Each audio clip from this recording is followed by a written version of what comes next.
Welcome to Penrose Learning, where we make understanding easy. In this video, I will show you how to make apple pie.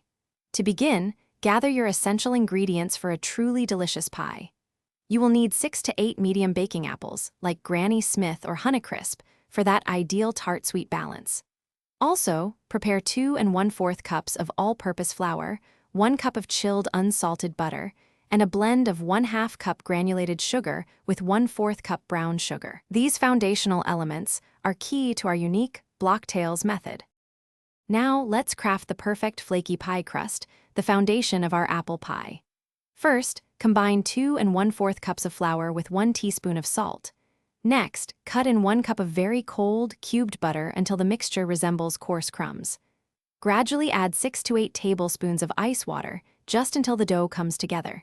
Divide it into 2 discs, wrap them, and chill for at least 30 minutes. For our unique Block-Tails filling, precision is key. Peel, core, and slice your 6 to 8 apples into uniform 1/4 inch thick pieces. This consistency ensures even cooking and a beautiful presentation.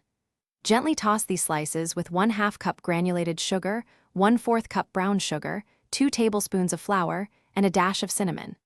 Then, arrange them carefully in a slightly overlapping, structured pattern within your bottom pie crust. Finally, it's time to bring your apple pie to life. Carefully place your structured apple filling into the bottom crust.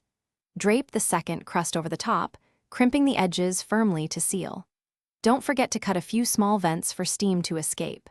Bake at 425 degrees Fahrenheit for 15 minutes, then reduce the temperature to 375 degrees for another 45 minutes, until golden brown.